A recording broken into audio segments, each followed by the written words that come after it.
This is News Talk 980 CKNW.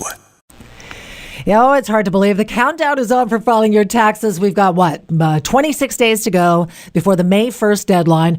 And there's a debate about whether you're going to be paying more despite last year's so-called middle-class tax cut. And here's the thing as well. April marks the 1 year from the peak in Vancouver real estate activity, including sky-high prices. Governments at all three levels have intervened to try and slow the market, but this spring seems to be showing a bit of a bounce back, Linda. With more on these stories, let's bring in Michael Campbell. He's the host of Canada's top-rated financial talk show here on CKNW. It's called Money Talks. Mike, May 1st coming up really quickly, so let's start with the taxes. What about this debate on whether we're actually paying more or less since all the talk from the Trudeau government about this middle-class tax cut? Well, I mean, first of all, yeah, you're absolutely right. The deadline is May 1st. But you know what? Every day is tax day in this country because we have sales taxes, gasoline taxes. You got fee increases and all the other ways, the three levels of government taxes. I mean, we all know property taxes. And I always get this, that, people who rent say, I don't pay property taxes. Of course you do. It gets passed on in the form of higher rent. Exactly. You got payroll taxes. You got tariffs on, 18,000 tariffs in this country, so we pay more. Then let's throw in the cost of things like, government policies like milk marketing boards, estimated to cost the average Canadian family about $400 per year. So, yeah, I know that May 1st deadline this year because, of course, April 30th falls on a Sunday, but I kind of feel every day's tax day. Yeah, you're depressing me. All right, let's talk about income taxes. Well, we've got two budgets that have been brought in, and there have been a fair amount of changes. And in the first budget, the federal tax rate for income, now this is for the category if you're making just about $44,000, just under $90,000. Now that's been dropped. It was dropped from 22% to 20.5% on the federal rate.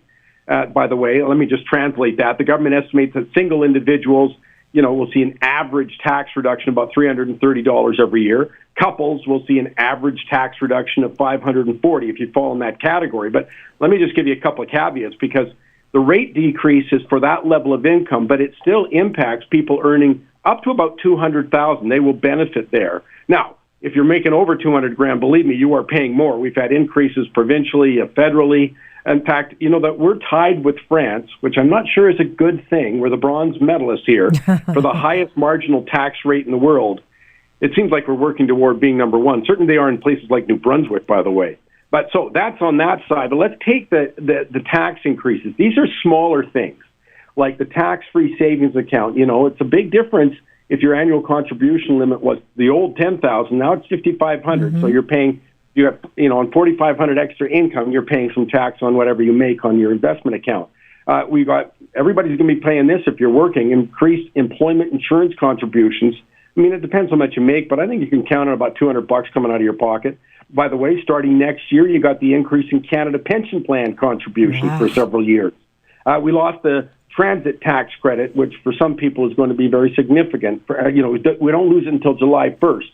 And the tax credits for arts and sports are eliminated. But, the problem with these tax credits is it didn't do any good for anybody at the lower end of the income scale. So if you made, let's say, under $50,000, you couldn't take advantage of those tax credits. So that's part of what the government's thinking. But you know what? The bottom line is this. We got three levels of government. All of them want taxes. So I don't think there's any way our overall tax burden is ever going to fall. It just keeps going up. I mean, whether you want, throw in the property tax increases, throw in this past budget, we had liquor increases, liquor tax, about 2%, I think, off the top of my head. Cigarette smokers, once again, they're the target. There's higher taxes there. So it's pretty tough to be arguing that anybody ever got a lower tax bill. Oh, God. I've been saying for a while, I feel like I'm taxed to death. Let's switch gears for a second. Talk about the Vancouver real estate market. I know from personal experience, there's still bidding wars out there. Yeah, right. We did see, by the way, February was dismal, but we have seen a pickup in March.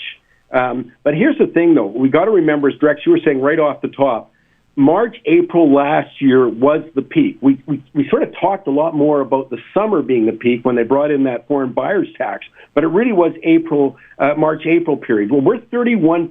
When you talk about number of transactions, we're down 31% from March 2016. But I think the big story is this, and it's impacting prices. The number of listings or lack thereof. You need supply, you need product on the market. Well, listings are down about 30% from last year. In fact, new listings haven't been this low since March 2009. So let's talk about prices here. Where are the prices sitting in this market? Well, again, we haven't. Again, that lack of supply is hurting us there. But single detached prices are still. Again, hear what I'm saying. Single detached houses, those prices are down. Big time. Since last year's peak at this time, but not so much in the condo market. Yeah, on both levels, the government slow walked their way toward trying to slow the market down, but prices are still way too high for a lot of buyers. Absolutely right. We're having an increasing population. We've got people moving in here from Canada, and we've got immigration. Here's an interesting stat, though. I got it from the blog betterdwelling.com. And it estimates for 2016 that that segment of the population, we really talk about first-time buyers, had 88,000 more people in that segment than the selling segment. So obviously there's pressure out there. And as you just said at the top, Linda, we're getting still some bidding wars. Mm-hmm. And that's one of the big reasons why, is you got still a lot more buyers involved. Yeah. All right, I'm going to put the pressure right on your shoulders, Michael Campbell. What is the answer? Move to 100 Mile House. No. Yeah. But you would do better off if you went to Princeton or 100 Mile House. But here, you know what I'm starting to notice? Finally, we're starting to get that the problem is one of supply. We're not going to restrict people from coming here, whether they're moving from Calgary or Saskatoon or something. We're not going to restrict immigration and say you can't move into Vancouver. Here's the thing I want to bring to your attention. When it comes to prices, one of our big problems in Vancouver, for example, are the additional costs caused by government regulations. And I don't think people appreciate this near as much. You've got something called a community amenity contribution fee. Well, that amounts to about 75% of any increase in land value that they got because they rezoned it for housing. Then you have to add on other development fees, demolition fees, again, in the thousands of dollars to the price of a unit, even $10,000 if you're talking high-price condos. Then we got this thing. It's called new developments subject to rezoning have to meet environmental, energy, and design standards. It's called the LEED Gold. Again, You're throwing on thousands, and that's what I'm talking about is pricing here. Vancouver also collects money for district energy, car share programs, electric vehicle charging stations, public art, another couple of grand. And here's one. Starting May 1st, City of Vancouver rolls out a new zero-emissions green rezoning bylaw that the Urban Development Institute tells me it's going to add about $10,000 the cost of something like a new high-rise condominium. I mean, really. Then, of course, you got the property purchase tax at the provincial level. Doesn't your head just start spinning when I start listing all of those? Oh, yeah. I've already lost interest. I'm kidding. Catch Michael Campbell. He's going to be back on your radio on Saturday with Money Talks. Thanks for our midweek Money Talk report. Thanks, Mike. I am relentless, and that's only part of the story of how government's the problem in this. Indeed. Thanks, Michael. Okay. Vancouver's News, Vancouver's Talk. This is News Talk 980, CKNW.